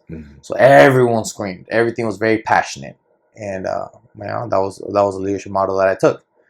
This Marine was not buying into that. So, and this was in my learning process of this methodology, if you will. And maybe the screaming took longer, but then eventually I just felt like, man, like, I need to talk to this dude. Like, he's not a lost cause, but he's about to be one. And when I talked, that's when I found out his dad was a Marine. That's when I found out he had no respect for everybody, because we all lost his respect on like the first week he was there. But he never told anybody because no one talked to him. So I was like, oh, cool, like, yeah, tell me more, like, I'm getting to know you. That's awesome. I didn't know that. How do we find a way to make this relationship work, even though we're kind of in the negative, but let's build back in the positive. And he was not receptive to that. He was like, hey, the damage is done. Go fuck yourself. And I was like, hey, brother, well, you're still here. I don't get to pick my team. You're still part of the team, so I need you to perform in this way. And it's like, let's work into like, you want to be a part of this team. And those like false pretenses, if you will, this, that, and the third. And eventually it was evident that he didn't care at all. So I was like, hey man, it was like, it felt so like lost and defeated. Like, I felt defeated, but I felt like I need to be able to reference these conversations. So like, hey, just stand out there and I'll type up a counseling. And I'll be like, hey brother, this is what happened at PT, sign this. And he'll be like, and then he'll like turn it around like very snotty and I write his whole thing. And I was like, this dude has a lot to say, but he doesn't want to like say it in a constructive way. So I was like, okay, well, now it's written. Let's talk about it. He's like, I wrote it in there for anybody that wants to read it. I was like, what do you want to like talk about? Like, because again, we still we live here type thing. No, all right, cool. So just write, and then everything kind of hit a boiling point, and I was like, hey, look, I've not only did because I also learned that you can say you talk to Marines all the time, but when it comes time to hold them accountable, can you reference any of those talkings? Not really, right? Yeah. So when the boiling point hit and I had everything documented, they were like, wow, this went on for a long time. And there was probably a lot more before you even got to this point. And I was like, yeah. And then the Marine got held accountable, and he got administratively separated from the Marine Corps. That was my hands-on approach, or my hand-on learning of that process. Before it was just like a belief, but that was my hands-on learning. Yeah. Unfortunately, it didn't play out great for him, but maybe it did. I don't know if you want to get out of the Marine Corps now. I'm undecided right now, like I've said in the past. I don't know whether I want to continue staying in. I mean, there's nothing. It doesn't hurt me to stay in, but I don't know if I also want to get out either. But that's a conversation for a different time and off camera. All right, we're going to shift topics now. How did it feel to walk into a gun store surrounded by a bunch of people with guns, completely armed, knowing that they may be a threat, but they're actually not? I was not concerned about that. Even though everyone is quite literally a threat, right? I don't know them; they're all armed, but they actually felt safe. They feel safe knowing that everyone is ready to defend whatever threat might come upon them. But it's very calming. It's very calming. I know that there is this belief that in a room full of guns, a room full of guns is a very dangerous place, and I agree. It is a very dangerous place if you come with ill intent. Not like if you are not of that ill intent, it's a pretty safe place. When anyone feels threatened, they run to someone that shares their belief system with them and has guns. Yeah. For context, this past Sunday, you went to the range with us and you shot our class, and Adam was teaching the class and all that stuff. And that's why these questions are coming up, because this was the second time that you shot with us, but the first time you shot in a class, and there was a lot of people in there. Everybody was armed and everybody was dangerous. So, yeah. Well, everyone has the capability to be dangerous. Yes. Yeah. Not that they were dangerous. No. Nobody in there was of malicious intent. Yeah. And I think that something else that is special about that place, that range, and that type of place in general is that everybody that walks in there, and that was a closed class, so I'm speaking specifically about like a closed environment, a walled garden, if you will. Everybody that walked in there that day for the class was of like a mature mindset and not necessarily ruled by their impulsive nature or their emotions. And I feel like that's a critical component when you talk about a society that has the capability to be armed and has a capability to be dangerous. So here's another part, right? And it just kind of came to mind, but because we were talking about Marines and like tangible ways, tangibilizing, reference pointing conversations and whatnot. I've never worked behind the counter of a weapon store or anything like that. But I do believe that there's people out there that believe like you have to have something. You have to like tangibly, like you can't kick someone out because they haven't committed a crime or whatever. But I do believe that what's his name? Adam. Yeah. I do believe that if I walked in there, loudmouth, no weapon, and I said, nah, man, I want to shoot. Hey, let me get one of them guns because I want to shoot it down your range. I got the money. Would he rent me a gun? Probably not. Why not? I didn't commit a crime. Probably because you're not demonstrating the requisite character and maturity. The unspoken maturity levels that are required. And I think it's understood in that environment. Yeah. That you have to have that temperament and that maturity to be able to practice what we're about to go do. And they reserve that right under law to be like, hey, this guy poses a threat. Some sort of instability, right? I was just thinking about that because there's in other realms of society where like you're like forced to. I don't know. There's like good discomfort and there's bad discomfort, and like you're forced to be in like bad discomfort, if you will. But like in a gun store, it's like, yeah, no, brother. As a matter of fact, I think we're just not gonna shoot today.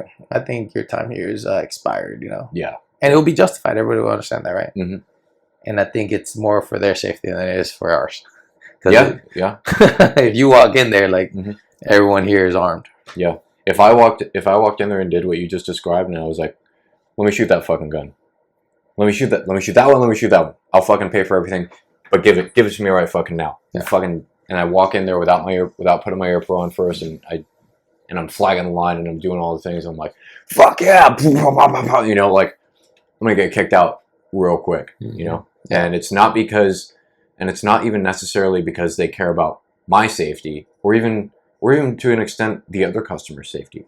They do care about that factually for insurance purposes, but at the end of the day, like the only reason, or the primary reason they care, is because they themselves at the end of the day don't want to die, and they don't want to have to pull their guns out in defense of, or they don't want to be forced into a situation where they have to pull their guns out in defense of their coworkers either. I agree. Yeah. Next question. What can a man do to become dangerous? What can a man do to become dangerous? Mm-hmm. I mean, honestly, I don't think that there is a set TNR manual, right? No. At the end of the day, I think one of the biggest beliefs that I have for someone to be dangerous is you have to be able. Mm-hmm. And able is another word that's very like nuanced, if you will. Because you could be dangerous and not have legs. Yeah. You could be dangerous and not have arms. Mm-hmm. So ultimately, able to do physically, morally, spiritually, the things that you believe in. Mm-hmm. Danger is good. You should be dangerous, but controlled. Mm-hmm. You should control yourself. You should be able to exercise that control, and you should have that trigger that it benefits all, right? Mm-hmm. Or benefits you into the moment that you're put to the test. So whatever your belief is, I think that's there we go. That's the one. What makes a man dangerous is his ability to defend his belief system. Mm-hmm. That's what makes him dangerous. Yeah. You said something profound the other day, and we're nearing towards the end, but you said something very profound the other day about people who don't have that ability to defend what they believe in, or who may be unwilling. What was that? I think we were talking about, like, was it pacifist or vegan or something like that? No. Yeah, we were talking. Yeah, it was a pacifist that we were talking about. It's like, oh, you don't believe war is the answer. That's cool. Put them in a room. Don't let them out. Someone's got to take the apple. Mm-hmm. Someone's got to eat the apple. At the end of the day, I could try to convince you. I could tell you all, create a 10-point PowerPoint or a 10-slide PowerPoint, tell you all the reasons why I should get it. But at the end of the day, might is right. So if you can't defend that belief system, then you don't believe that. Mm-hmm. That's pretty much what it is. Mm-hmm. Because at the end of the day, it comes down to will. Mm-hmm. And if my willpower is stronger than your willpower, but you're not willing to defend it, and even if it comes to physical force, then you don't believe that. Because if you believe it, you're willing to die for it. And it's a very, very moral, I don't want to say intangible, but a very idealistic belief. Mm-hmm. It's like, for example, I got 3 daughters, right? And my wife's pregnant right now. Mm-hmm. For their safety, and people say I will die for my wife and kids, right? Mm-hmm. They say that. It's almost like the right thing to say. Yeah. And there's an alternative belief. It's like, yeah, you're willing to die for them, but will you live for them? Mm-hmm. That's the question. Dying's easy, bro. Mm-hmm. Step in front of the bullet, you're dead. All right, cool, done. Like, live for them. Do you have, like, if your fear is, some harm coming their way, are you preparing for that? And are you willing to defend that? Mm-hmm. Like, and I live in the middle, and I lean more towards that, because I always run into not run into, but like I always put this thought in my brain of like, if something were to happen, like, and I always think of like nasty situations that are real, right? Mm-hmm. Like sexual harassment or any of that kind of nature of things, right? And if something like that were to happen to one of my daughters, and dads all over the world say like, I will kill him. Mm-hmm. Okay, And I have to dissect that because it's a real thought. It's a real example, real life thing. I have 3 daughters. They're all young. If someone were to do something of that nature to one of my kids, they're all young. If I kill the one that essayed one, well, then now I have 2 daughters that are going to grow up without a dad. Mm-hmm. Because I'm more than likely going to go to goddamn jail. Because life is worth, saving. But it's like, okay, it feels like a disjustice or an unjust process as a man and as a father, that in order to do what I believe is just and fair, I have to put the safety and well-being and the further development of one of my childs into the hands of a system that I take no part in. The only part that I take in is I have the fucking victim and I reported it. But I don't have the part in the punishment. I don't have the part in the argument. I can't go. I mean, I guess I can, but argue to the judge, and then I feel like I should have the right to fucking make a conviction. And like, if the judge reaches a verdict, he should let me fucking read that bitch. You know what I'm saying? Yeah. But if I can't do any of those things, I have to now. First off, I have to be there for my other 2, and then I have to be there especially for the one that might have occurred to let her know that I am the reason that I can protect you via this system, because I have to keep in mind, your siblings. Or I could take the easy route and then die for my kid and go murder this motherfucker. But then I'm sacrificing the future of upbringing of my other kids, right? Yeah. So I have to leverage this all the time in my brain. Yeah. What is just, what is right. And that's something I do struggle with. I'm not gonna fucking lie to you. I do struggle with that because.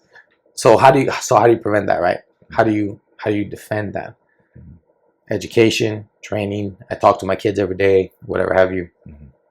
And then you have to have that hard conversation with yourself. It's like, in a warlike environment or a life-death situation, am I willing to take someone's life? Am I willing to defend my belief system against someone else that wants to defeat, for lack of better terms, my belief system and impose their will upon me? So if you cannot defend with violence, physical violence at the end of the day, when lesser means have fucking failed, then you don't believe that. That's kind of how that goes. Yeah, I appreciate you clarifying that a lot, and also like breaking down that like internal moral struggle you have, because I think what a lot of people hear when they hear might is right is like, oh, I kicked your ass, I win the fight. That means I was right from the get-go. No. But it's a little bit more complex than that, obviously, especially in the case of like a father protecting his daughters. And not everybody thinks about life that way, even though they probably should. Because like you said, a lot of people will stand there and say like, I would die for my family. I would die for my family. But when was the last time they even came close to fearing for their lives? When was the last time actually that anybody watched something bad happen on the news and thought to themselves, like, how would I react? How prepared would I be if that same thing happened to my family or in my area, right? Yep. I don't think a lot of people consider that as much as they probably should. So I got another like 10, 15 minutes, right? Yeah. Here's another thought that goes through my brain because of the geolocation that we're in. And this is something that I take the crock pot approach. And to explain that, it's like if you take a steak and you put a blowtorch to it for 10 minutes, you're not going to get a medium well steak. You're going to get a burnt steak, right? Yeah. Well, and even to further exaggerate the analogy here, a frozen steak, and I want to defrost it to cook it, and I take a torch for it to 15 minutes, it's still not going to be a flavorable and favorable steak that I want to consume. So I say the crock pot approach, because is that steak with that blowtorch going to be cooked in like 10 minutes? Probably. It's going to be overdone. If I take the crock pot approach, it might take 8 hours. It's going to be longer. I want to enjoy it now, but when I get to enjoy it in 8 hours, I will enjoy it. it will be my desired end state. So I take the crock pot approach to this, is what I call it now. So physical fitness, as a man, is your fucking duty, and it has to be a crock pot approach. Yeah. Because what do? And I'm guilty of it, hyper masculine environment like the military, and you go to the gym and supplements and all these things, whatever. But I think you do that when you're a little lost and you're not attacking it purposefully. You don't understand the concept of it. Maybe the infantry does a better job, right? But for me, I just ultimately I took the blowtorch. And now I'm trying to get to the crock pot. But in a way to think about it, and I'm sure people have seen videos of it and this, that, and the third, but it is different when it's real for you. I have 3 kids. My wife's pregnant. Our geographic location, the current threat around the world, we're a little bit closer to that threat than the average American is. And what kicked us into World War II was the attack on Pearl Harbor. So I always say it all the time, the second attack of Pearl Harbor. When the second attack of Pearl Harbor happens, I have 3 kids, and my physical fitness right now, and I only got 2 arms. It's like, and my wife's pregnant. So there is a thought that has to cross your brain of what am I going to do? How am I going to ensure the safety of my kids? Right? And a car, a fucking motorcycle, whatever. At the end of the day, there's all these external things that you have to consider with all that shit. But is your body, your physical fitness. So I struggle mentally of which one of my 3 kids am I not going to be able to physically carry to the place that I might need to take them, and how long can I carry them into the place that I might have to fucking take them to. So yeah, I mean, like, at this point in my life, I should have already been fucking in the peak physical performance and maintained. But unfortunately, I laid off, and mental health is everyone's struggle, right? But to think about it, like, I have 3 kids, and as a fucking father, to know and wake up every morning and be like, the second attack of Pearl Harbor is here, and I am unsure of exactly how or how long I'll be able to fucking do the thing that is 100% morally required of me, not legally, but morally and spiritually required of me to ensure my family's safety. Well, fuck. It's a hard pill to swallow. Yeah.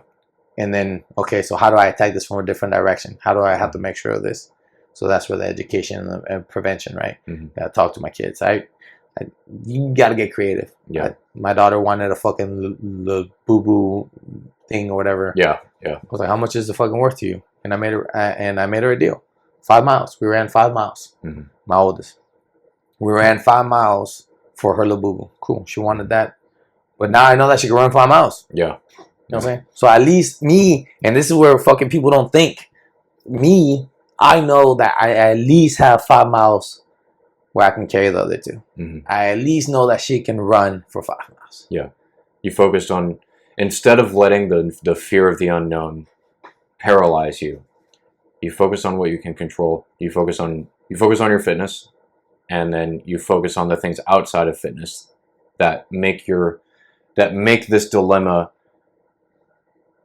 easier to handle. Yeah, more manageable. Yeah, more manageable. I was looking for the words. Yeah, man. Like, and I think, even my family, my sister is like, oh, the Marine Corps, you've been in the Marine Corps, you think like a Marine. I was like, yeah, motherfucker. Because at this point, I've been in the Marine Corps just as long as I was out of it. So, and I've been conscious, and I can recall and recollect every fucking moment of the past 17 years. I can't do that of my time before the Marine Corps. My recollection goes back, I don't know, 6, 7 years old. I don't fucking remember. I can't give you a definitive age, but I can tell you, I remember everything from inception, i.e. my recruiter, all the way now, 17 years. Equal 17 years. So I think like a Marine. Yes, I fucking think like a Marine. You have to be able to tie in all your day-to-day shit to what you do and what's expected of you. You might not do it, but when the moment comes and that call is made, like, hey, we've been fucking feeding you, dog. We've been fucking expecting one day this call was coming. You expected it. So you got to be able to answer that. Yeah. I think that's a good place to stop. Cool. Thank you very much for your time, John. I appreciate it. That's Yep.